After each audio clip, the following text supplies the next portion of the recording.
ఇతడు ఆఫ్రికా దేశం నుంచి, ఇతడి పేరు కురేనీయుడైన సీమోను. ఇతడు కురేని అంటే ఆఫ్రికా దేశం. ఆఫ్రికా ఆ దేశంలో నుంచి అతడు యెరూషలేముకు వచ్చాడు. ఎందుకు వచ్చాడు? వివిధ దేశాల నుంచి యెరూషలేము పండుగకు వస్తారు. ఏ పండుగ అది? పస్కా పండుగ. పస్కా పండుగకు అనేక దేశాల నుంచి, ప్రపంచంలో నలుమూల నుంచి యెరూషలేముకు వచ్చే ఆనవాయితీ ఉంది ఆ దినాలలో. అలా చాలా దేశాల నుంచి వారు వచ్చారు. ఇతని కుమారులు రూపు, అలెగ్జాంద్రులు. మరియు ఇతని తరువాత ఇతడు క్రైస్తవ విశ్వాసిగా మారినట్లుగాను, లిబియా అనే దేశంలో సువార్తను ప్రకటించినట్లుగా చరిత్రకారులు రాశారు. కురేనుడైన సీమోను గురించి ముఖ్యమైన విషయాలు నేపథ్యం. ఇతడు ఉత్తర ఆఫ్రికాలోని కురేనియా, ప్రస్తుత లిబియా దేశస్థుడు. చిన్న పల్లెటూరు నుండి యెరూషలేముకు ఇతడు వచ్చాడు. సిలువ యాత్ర జరుగుతుంది. యేసు ప్రభువారు భారమైనటువంటి సిలువను భుజముల మీద పెట్టుకుని అతను అనగా యేసయ్య వెళుతూ ఉన్నాడు. సిలువ యాత్ర సాగుతూ ఉంది. ప్రజలు అనేక మంది ఆయన ఇరుపక్కల వెనుక ప్రయాణం చేస్తున్నారు. సిలువ యాత్ర, యేసు సిలువ బరువును పోయలేక అలసిపోయినప్పుడు రోమా సైనికులు సీమోనును బలవంతం చేసిన ఆ స్థలమును ఏమన్నారు అని అంటే, నేను మీకు ఆ మాటను ఏమన్నారో, ఇది 3వ స్థలం. మొదటి స్థలము ఫ్రంట్ ఆఫ్ యాంటోనియా, అక్కడ ప్రారంభమైంది.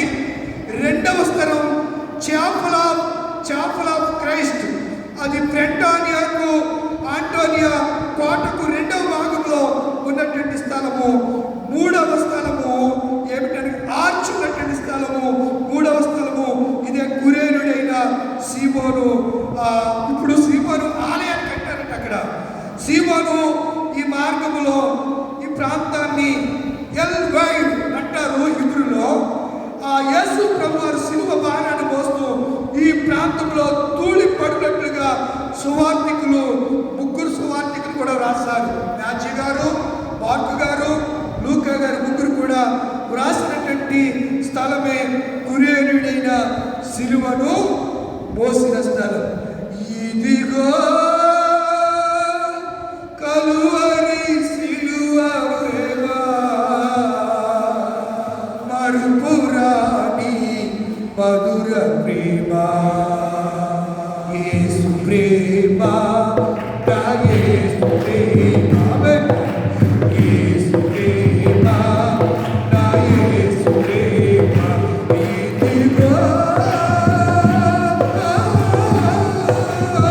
యేసుని సిలువకు పంపిన ప్రేమ, దోషిని కరుణకు పిలిచిన ప్రేమ, యేసుని సిలువకు పంపిన ప్రేమ, దోషిని కరుణకు పిలిచిన ప్రేమ, మరువజాలని ప్రేమ,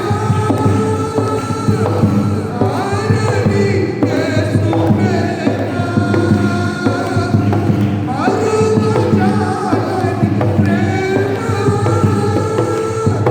నన్ను మరువని ప్రేమ, యేసు ప్రేమ, యేసు ప్రేమ, యేసు ప్రేమ, యేసు ప్రేమ.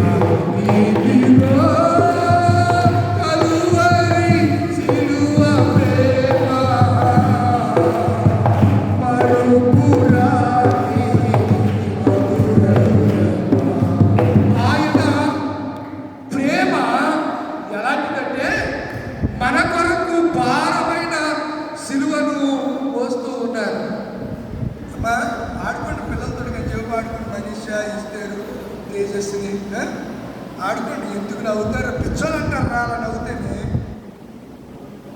నవ్వు వచ్చిన దేవుడి సంఖ్యలు ఎందుకు వస్తుంది నవ్వు? అసలు క్రీస్తు సిలువను గురించి ధ్యానిస్తున్నప్పుడు నవ్వవలసినటువంటి నేపథ్యం ఏమైనా ఉందంటారా? యెరూషలేము కుమార్తెలు యేసు ప్రభు సిలువ మోస్తుంటే ఏం చేశారు? వాళ్ళు రొమ్ము కొట్టుకుంటూ ప్రలాపించి ఏడ్చారు. ఎవరు? అప్పుడు ఆ సమయంలో యేసు ప్రభు గారు ఏమన్నారు? నా కోసం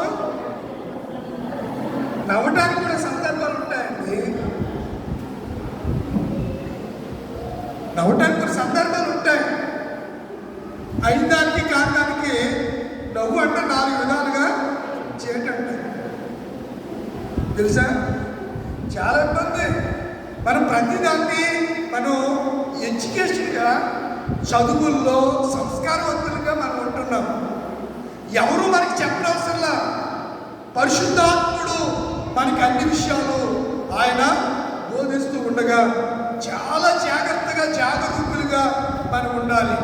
దేవుడు మాట్లాడే సమయం అయిపోతే దేవుడికి ఎప్పుడు మాట్లాడడానికి ఒక సమయం, ప్రతిదానికి సమయం ఉంది కదా. ప్రతిదానికి సమయం కలదు. నారు నాటుటకును, నారు పీకుటకును, నారు కూర్చుటకును, కోత కోయుటకును, నూర్చుటకును ప్రతిదానికి సమయం ఉంది. సమయం లేకుండా ఏది కూడా ఈ ప్రపంచంలో మనుగడ అనేది కొనసాగదు. కనుక దేవుని సన్నిధిలో మనోనిబ్బరం కలిగి ఉండాలి. మనం జాగరూకులుగా ఉండాలి. యేసు సిలువ సామాన్యమైనది కాదు. ఈ లోకములో, ఈ ప్రపంచంలో ఎవరు చేయలేని కార్యము ఎవరు చేశారు? యేసు ప్రభు మాత్రమే చేశారు. అందుకే క్రాస్ అనేది ఒక ఐడెంటిటీ, క్రాస్ అనేది ఒక సింబల్. ప్రతి వ్యక్తి కూడా మెడలో వేసుకుంటారు సిలువ. చూడగానే వీరు క్రైస్తవులు, లేకపోతే ప్రభు నమ్ముకున్న వాళ్ళు ఏం చూసి చెప్తారు? కొన్నిసార్లు మన ఐడెంటిటీకి గుర్తేంటి చెప్పండి? చెప్పండి. సిలువే మన ఐడెంటిటీకి గుర్తు. సిలువ మన ఇంట్లో ఉంటుంది. సిలువ మన చర్చి మీద ఉంటుంది. సిలువ బలిపీఠం దగ్గర ఉంటుంది. సిలువ లేని స్థలం ఏది ఉండదు. ప్రతి చోట సిలువ ఉంటుంది. కొన్ని చోట్ల 4 వీధుల పొగలో సిలువ ఉంటుంది. ప్రియులారా. కనుక ఇలాంటి సిలువ శపించబడినటువంటి వారిని మోసే సిలువకు ఎప్పుడైతే యేసు ప్రభు వారు ఆ త్యాగం చేశారో దానికి గొప్ప విలువ వచ్చేసి, సిలువ లేదే ఏమి లేదు, విలువ లేదు. సిలువ మన స్థితిని మార్చింది, మన గతిని మార్చింది. శ్రీమంతుడా యేసయ్యా, ఆత్మకు అభిషేకమా, నా అభినయ సంగీతమా,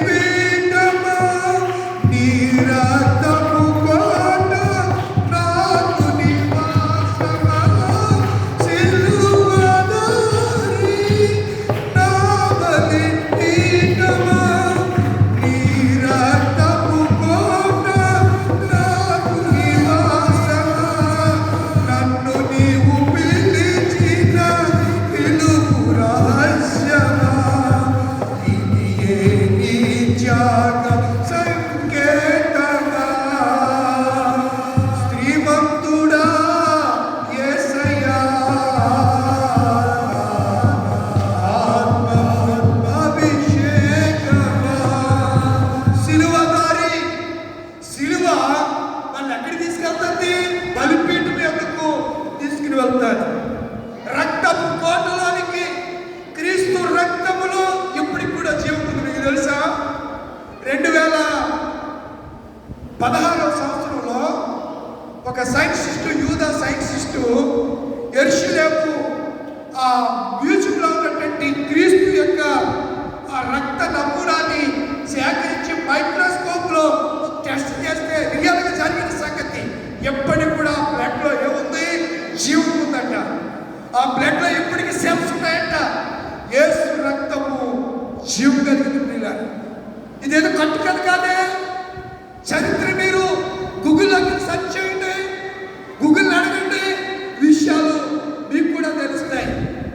యేసు రక్తంలో ఏముందట? జీవం ఉంది. యేసు రక్తములో జీవం ఉంది. కనుక ఇలాంటి సిలువ మోస్తూ యేసు ప్రభువారు ఆయన వెళుతూ ఉండగా ఈ కార్యము జరిగినట్లుగా మనము చూస్తూ ఉంటాం. నేను మార్గము అంటే తెలుగులో దారి, త్రోవ, లేకపోతే బాట అని అర్థం. కనుక కొంతమంది తప్పు దారిలో వెళ్తూ ఉంటారు, దారి తప్పాడు అని అంటూ ఉంటారు, మార్గము తప్పాడు అని, త్రోవ తప్పాడు, బాట తప్పాడు అనే మాటలు మనం వింటూ ఉంటాం. కనుక ఉదాహరణలు ఎగ్జాంపుల్స్ కొన్ని. ఈ మార్గము మా ఇంటి దాకా వెళ్తుందండి. ఇప్పుడు మీకు ఆ కాలబట్టి రోడ్డు ఉంది, ఆ రోడ్డు ఎక్కడికి వెళ్తుంది? అలా అలా మోజెస్ గారు పేరు తెలుసు కాబట్టి మోజెస్ గారు, అలాగే పిసిసి మెంబర్ గారు, అలాగా అలా ఎక్కడికి వెళ్ళిపోతుంది? శ్మశానాల్లోకి వెళ్దా? మరి నేను నన్ను కాదన్నట్టు, నేనేదో కలిపి చెప్తున్నట్టు చూస్తారండి. వెళ్తుంది వెళ్తా, ఎక్కడికి వెళ్తుంది? వెళ్తుంది కదా. ఈ దారి అంటే వెళ్తే మీరు పలానా చోటకి, ఈ దారి అంటే పలానా వ్యక్తి ఇంటికి మీరు వెళ్తారని మీరు ఎవరినన్నా దారి అడిగితే ఏం చెప్తారు? ఏం చెప్తారు? త్రోవ చెప్తారు. చెప్తారా చెప్పరా? మీరు చెప్పరేమోలే, మీరు చెప్పరేమో. సరే మంచిది. ఈ ఇంటి దాకా వెళ్తానండి, ఈ దారి అనండి. సత్య మార్గంలో నడవాలి అంటే నిజాయితీ కలిగి ఉండాలి. యేసు మార్గంలో, సిలువ మార్గంలో నడవాలంటే స్టామినా ఉండాలి, నిలబడే స్వభావం ఉండాలి, తట్టుకునే స్వభావము మనకి కలిగి ఉండాలి. కనుక విధానం అనే మాటలు కూడా ఎగ్జాంపుల్ ఇచ్చాడు. అతడు ఈ విధానాన్ని అనుసరిస్తున్నాడండి. ఈ మార్గాన్ని మనం అనుసరించే మార్గం ఏంటి? క్రీస్తు మార్గం. వాడతాం కదా, మార్గము చూపుము ఇంటికి నా తండ్రికి మాధుర్య ప్రేమ ప్రపంచము చూపించు కంటికి. ఏంటంటే చాలండి, మార్గము చూపించు నా తండ్రి ఇంటికి. ఏ ఇల్లు?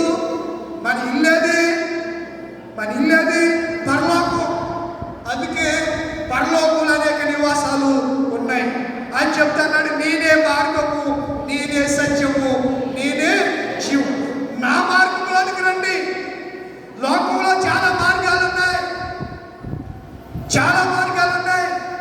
నా మార్గంలోనికి, సిలువ మార్గంలోనికి రండి, సిలువ దారిలోనికి మీరు రండి అని యేసు ప్రభువారు మనకి చక్కని ఇన్విటేషన్, ఆహ్వానాన్ని ఆయన తెలియజేస్తున్నాడు. క్రీస్తునందు నా ప్రియమైనటువంటి దేవుని పిల్లలారా, వే ఆఫ్ ద క్రాస్, మరొకటి స్టెంటెన్స్ ఆఫ్ ద క్రాస్, వయో డోలరస్ అనే పదాలతో ఈ మార్గాన్ని పిలిచారు. ఆ దినాల్లో ఆ మార్గంలో 14 స్టేషన్ల వద్ద యేసు ప్రభువారు ఆ గొలగొతా కొండకి వెళ్ళడానికి 14 చోట్ల ఆయన సిలువను మోస్తూ ఆగిన స్థలాలు అని చరిత్రకారులు జ్ఞాపకం చేస్తూ ఉన్నారు. ఈ మార్గం కేవలం మరణానికి కాకుండా పునరుద్ధాన జీవితానికి, విజయానికి దారితీసే మార్గముగా సిలువ మార్గం మనకి కనపడుతూ ఉంది అనే సంగతిని మేము జ్ఞాపకం చేస్తున్నాను. సిలువను మోస్తూ కలువరి కొండకి వెళ్ళిన చివరి ప్రయాణమే ఈ వై ద డాలరస్ అనే మాటను మనము చూస్తూ ఉన్నాం. పిల్లరా, చివరి ప్రయాణం ఆయన అనుభవించిన శ్రమలను జానించే ఒక క్రైస్తవ విశ్వాసిగా, క్రైస్తవ భక్తునిగా ఇది క్రీస్తు త్యాగానికి, ప్రేమకు నిదర్శనం క్రీస్తు యొక్క సిలువ. అంత మాత్రమే కాదు, పాప క్షమాపణకు ఇది నిదర్శనం అని భక్తులు ప్రస్తావిస్తూ ఉన్నారు.